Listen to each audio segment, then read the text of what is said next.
Let's discuss whether the decision to deploy the SANDF to areas affected by gang violence in the Western Cape will reap any benefits now with Professor of Criminology at UCT's Public Law Department, Irvin Kinnes, community activist Bradley Johansson, and South African Human Rights Commission chairperson Chris Nissen. Good morning to all of you, and thank you so much for your time.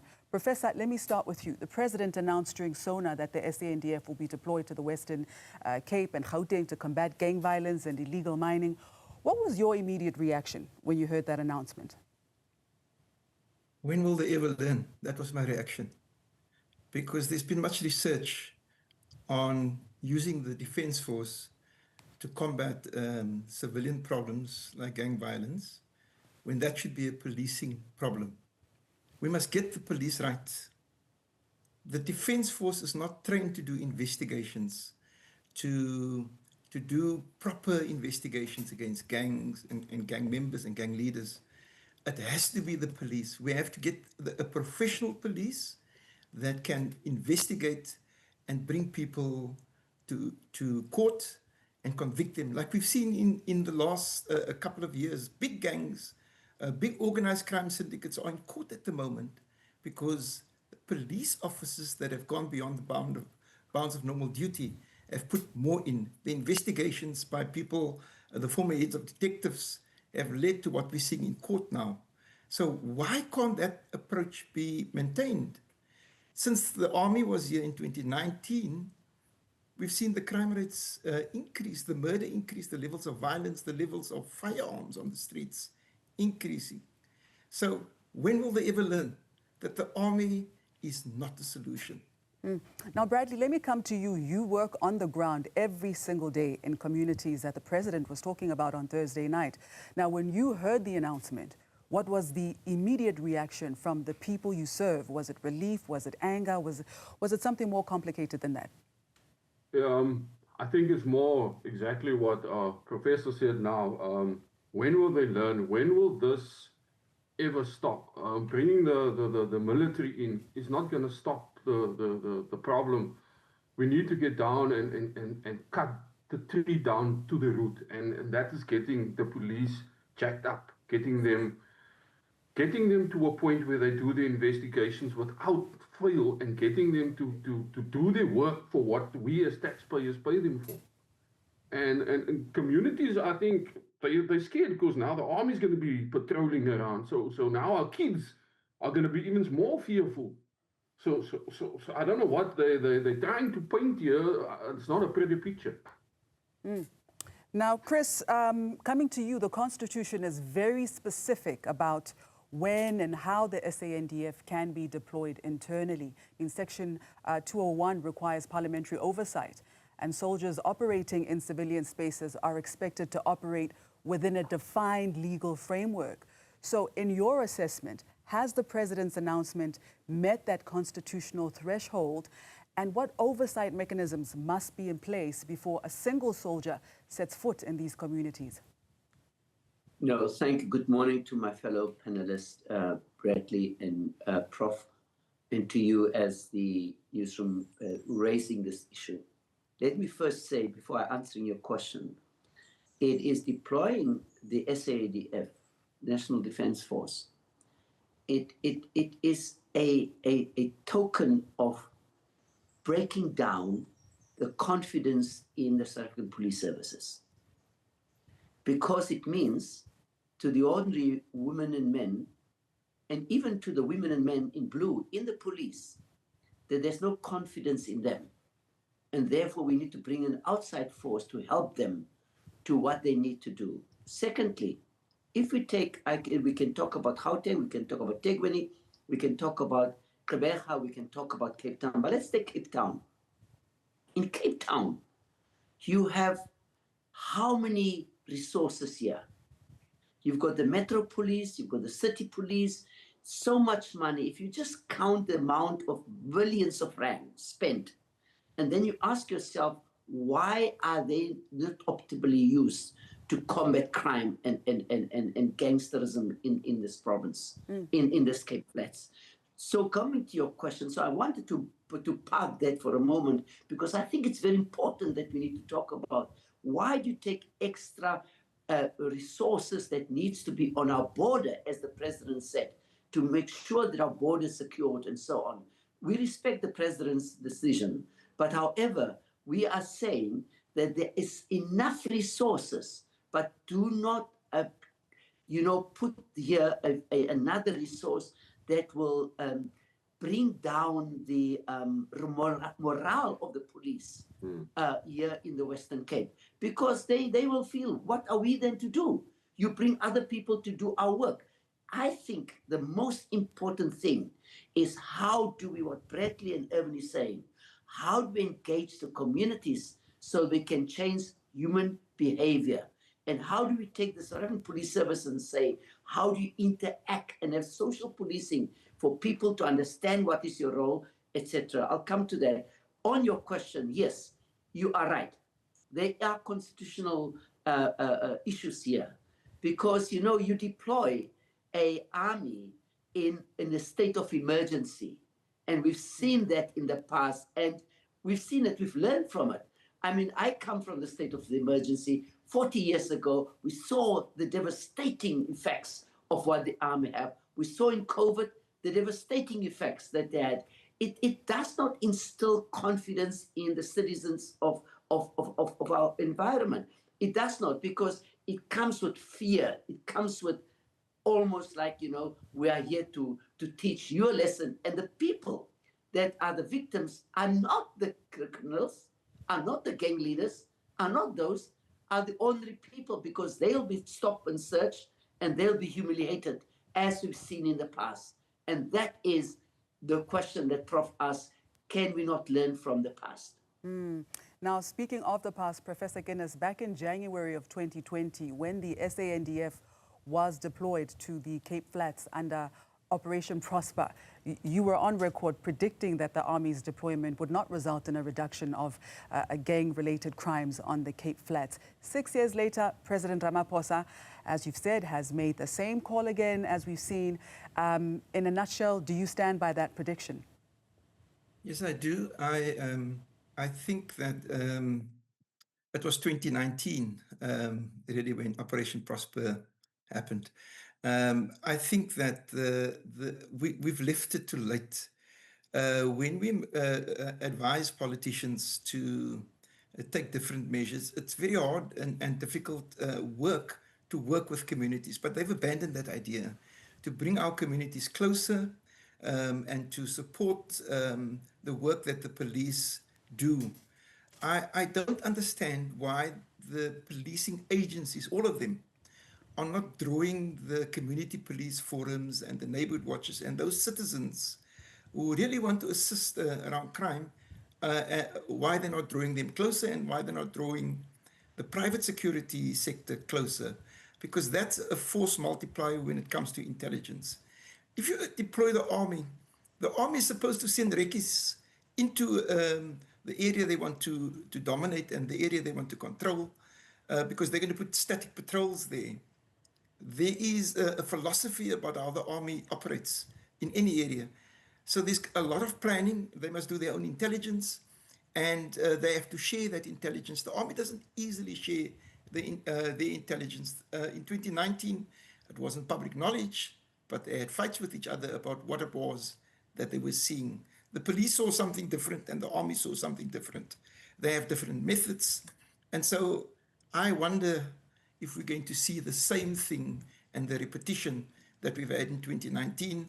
And yes, there was tight oversight with all the committees of Parliament when the Joint Standing Committee on Defence, the Police Committee, they went and they wanted answers about how they were doing. Some research that have been done by Kano and Kriegler and others shows that during the first month of the deployment of the army, the murder rate actually decreased. But thereafter, it remained the same. So the army made no fundamental difference. And there's the statistics, the reports are there. And I have great respect for those particular researchers that undertook that particular research that showed that the army had made absolutely no difference. And even if you deploy the army and the crime rates come down, you have to ask the question, was it as a result of the army that the murder rates and violent crime rates have been reduced? So it's not a simple situation where you can draw the conclusion that it's because of the army. There might be a myriad of other factors why the crime rates have come down. Even now, in certain areas in the city, some of the crime rates have come down. And you have to ask, is it the result of the police or has crime migrated? Those are real possibilities. What we are seeing with the crime rates is that the peri-urban areas, Kraaifontein, for instance, Luandle and other areas on the edges of the city, that the crime rates there are increasing. And you have to ask as research, why is that happening? Now, Bradley, let me ask you as an activist on the ground, should we consider the very people that this intervention is meant to assist? And also as someone who works with communities on social development, what conversations are we still not having, even on the night of a State of the Nation address? I think just to add on to what Prof said, our communities has lost their faith in our policing guys, and we need to regain that, and we need to rebuild that, and we need to really, really, really look at how we can integrate our communities into assisting and helping SAPs, because we that's on the ground know exactly what's going on in our communities, and we should be there to help SAPs, but SAPS is not always forthcoming. SAPS is not always willing to take advice or learn from us that are on the ground. So it becomes quite a challenge when we want this. And now that they want to bring in the army, death for the first part of the year, the first 2 months of the year, we were looking at just over 340 deaths alone, just in the Western Cape. I still don't understand why this hasn't changed. Why hasn't it changed since 2019? So let me ask you, just on that note, Bradley, what reforms must happen immediately so that this doesn't just become another temporary saturation exercise? It is to close down on these gangs, close down on these drug houses, close them down, shut them down, and make sure that they don't exist anymore. Our SAPS guys know where the drug houses are. They know who the gang members are. They know exactly what's going on. But there's just not enough resources for them to make sure that these things get closed down. And with help of communities, I'm sure, neighborhood watchers, CPF, whatever, other activists, we can push through and get this done. But resources is always the issue. And the fear of lives.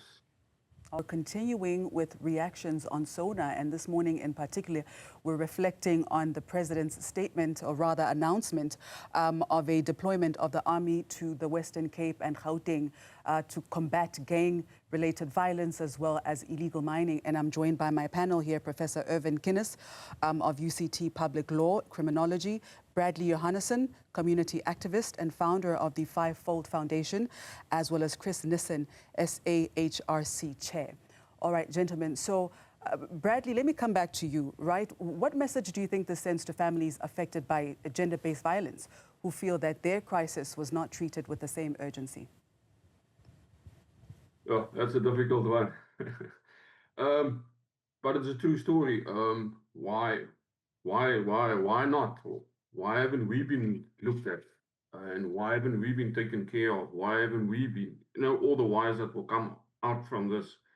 And gender-based violence is real. It's an everyday occurrence, just as gang violence. I would go out and say that they are equally met. So is the army going to come and solve gender-based violence too? Let's see.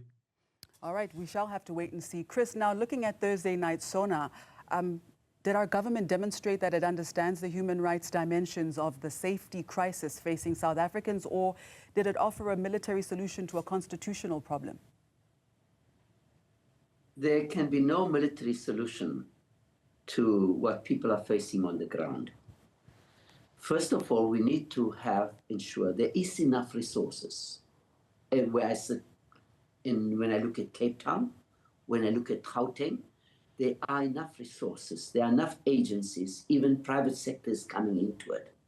Second thing is that we need to instill confidence and trust in the South African police services, which means that South African police services have to also, from their side, come to the community not in a threatening way, yes, threatening to all those who commit crimes, but to the ordinary citizens to say, as Bradley was saying, engage with the different institutions. I mean, I can tell you, I'm daily on the ground here when I'm in Cape Town and wherever I find myself, I engage the police. I mean, just trying to find a way how between the police and the community and the different institutions that people like Bradley leads and that Prof is leading, to say, how do we better the relationship between the communities and the police? The one thing that really scares me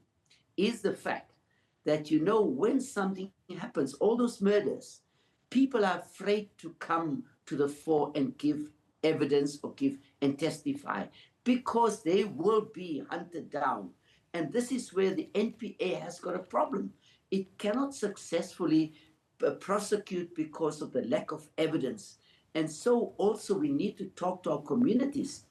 We need to put and invest more into those institutions within society, the police forum, the neighborhood watches, all of them, that they can together, assist the community with the police to ensure that we have a safer community. Putting the military there is not going to help. I can tell you this now. In 2019, 2020 in particular, because remember COVID-19, we then got into the military getting into our communities, and we've seen the results of that. Let the military go and safeguard our borders, defend the sovereignty of South Africa. Let the police be assisted and given all the resources, and the community be brought together in those forums that Bradley and others lead, in order for the police to have that engagement with the community, understand the community, get the trust of the community get the trust of South African police services and all other law enforcement agencies, and say, how do we all together combat crime? Unless we do that, we will forever and ever bring other resources in, and we'll be wasting our money. Look at the cars, look at the thing. And also, let us also look at the members of SAPS. Let us also make sure that their environment where they live, they are safe and they are looked after. All right. Do you not think that these efforts have been tried and tested previously, and that perhaps this is the last straw? Bradley. Well, we can always... Oh, sorry. Bradley, please go ahead. No, you go. You go, Mr. Nissen. Sorry. Chris. Yes, no, thank you for that, Brad. We always... my view is we can never stop at trying to do things. We must always seek to find ways. What is the next move? What can we do? But trying on our own, we won't do it. We need to try with the community and say, let us bring everybody together. There are organizations, volunteers, NGOs, they are doing things without being paid, but they go day by day, they go around speaking to the communities. There, for example, let me give you a simple example, the walking bus, right? The walking bus was very good. It gets scrapped by a government. Former MEC for Safety, Dan Plato, brought that in, the walking bus. That worked. It safeguarded children going to school when they hear the shots, and at least there are people there. So the walking bus. The other effort about, community involvement that he brought in, and I mean, he did really good. But all of those were scrapped and so on. So my feeling is, and where I sit and where I go to my township and everybody else, is that somehow, and Irvin, you must correct me, somehow the old theory, you remember the old theory when we talked about how gangsterism has been fed with these other things. My own theory, it seems that there's a third hand feeding that in order for our communities to be destabilized. Intelligence and everything must go there and ask, why is this happening? You remember, I mean, the whole American theory about, what they did to the black community in America. We have peddled that. We have saw that. We've seen it. Sorry, we've seen it, and we saw what the devil, the effects that it had on our community. So I'm maybe it's a conspiracy theory for myself, but I am thinking that maybe there are some force out there that don't want to see this thing be resolved, and we throw things at it without understanding the root causes, as you said, Bradley. Let's cut the tree. Let's get the roots out of there. And I'm very passionate, because every day when I stand and I hear people crying, young boys, young people being killed, and then I've got no answers to people. I've got really no answers, and the military is not the answer. The answer is, let's bring everybody together. Where's Motherwell? We're not even talking about Motherwell in Gqeberha. We're not talking about the northern areas in where Christian Martins is really working very hard. So it's not only the Western Cape, it's not only Gauteng, it's Mtegweni, it's all over. And let us find a durable solution as to how we can change the mindset of our society. But you've got your intelligence, you've got resources, you know where the criminals live. All right. Where's POCA, the act that we passed to make a member of a gang criminal? Sure. Nobody is prosecuted. Let me bring in the professor here for a second. Now, Professor, the SANDF chief previously stated that soldiers are trained to fight war. I mean, the president even indicated that they are trained to kill and they don't carry rubber bullets. Now, in civilian spaces, does that posture raise constitutional or human rights concerns? I'd say it raises human rights concerns. There is provision in the Constitution for the president to do what he's done. And there are times when the army could be useful. For instance, if I were to send the army into a community, I'd help them and get the engineers corps to come and help fix the roads, to fix these communities where there are no street lights and so forth and so on. There's a role that the army can play if they want to do that, but not to come and fight the population. We must stop this thing of bringing the army into civilian life. In 2011 in Tahrir Square, when the police were fighting in Egypt, were fighting the people of Egypt that were gathered there and protesting against the military dictatorship, they called on the army to come and help them, and the army helped them. They cleared it. But then the army took over after the civilian president was taken over. The army becomes comfortable in civilian life. Our problem with our army is that they don't even have resources. And we hear this every day from people who work in the army and in the environment of where are the resources. During 2019, one of the big complaints that the army had is that they didn't even have toilet paper for where they were sited. So I do think that, yes, we should not invite the army into civilian life. And it's time, I mean, there's been a call for a state of disaster. This is what we get, sending in the army. It's a short-term populist approach. And I think what the president has done is he's responded to political leaders of other parties. And it's a short-term thing, because what happens after the army is gone? I'll tell you what happens. The levels of violence increases, and you'll see more firearms in circulation, and then the police are overwhelmed all over again. And so I do think let's take some of the SAP's budget and move it into working with communities. Just take 3% of that budget and make sure that the CPFs and the community organizations that are walking the street, the community in blue, the neighborhood watches, help them, buying them torches, buying them communication equipment so that they can report on crime. The levels of intelligence will be increased. And if we have proper police officers that can cultivate good intelligence, we'll go very, very, very far. It will be far cheaper than the 80 million rand or or more that's being invested here. All right. So Now, the president, speaking of the Thank you. funds that are being invested there, I'd like to bring you in here, Bradley. Is there anything you'd like to add on to the list that the professor has indicated? Because we know a lot of these areas are impoverished. Where else do you think that these funds could be channeled to? I mean, if the president called you personally this morning and gave you 60 seconds to tell him the one thing he should do that has not been done yet, what would you say? Give jobs to our youth that are sitting at home. Make them employable. Give them resources that they can become something in their life and not want to be a gangster.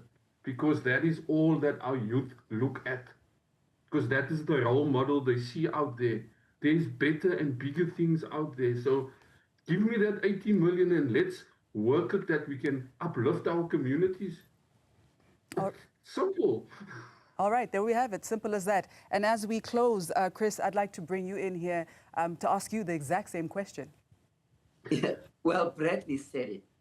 If I was the Minister of Police and I would speak to the Minister of Education and say to the Minister of Education, get the police, get those children off the street, take them to a school, let the principal enroll them, talk to the parents and tell them, if you don't have your child in school, we will take action against you. So get our youth off the street, get them into the schools, increase the budget of education so that we can build a generation of people that educated and people that lift other people through education out of poverty and out of criminality. And that is what we do. The second thing is I think you should use the religious institutions. You've got a ready-made audience. Why are imams and pastors and priests not talking on a Sunday, on a Friday, in their religious institutions and tell people to stop buying stolen goods, to speak out, to stand up, to say, if my son has got a gun in the house, talk to the police, go there. We as the community has got the responsibility to help the South African police services to do that. But my main thing is get the Minister of Police to talk to the Minister of Education and get our children off the street and out of the hands of gangs and into a classroom and create better conditions for our teachers to teach with respect from the learners. If I may, Mr. Last words, yes, sir. Let me just add, in future, if you want solutions from the people of the Cape Flats, we have to get our women and our mothers onto panels like this. This is just a men's panel. Get and listen to the voices of our women because they are most affected. They have to take our children to school. They're the ones that dodge bullets. So I really want to appeal to you. When you have these panels next time, bring women in, please. Noted with thanks. Thank you so much. And thank you, gentlemen, for your time. Thank you so much, man. All right, Thank that you. was my panel. Professor of Criminology at UCT's Public Law Department, Irvin Kinnes, community activist Bradley Johansson, and South African Human Rights Commission chairperson, Chris Nissen.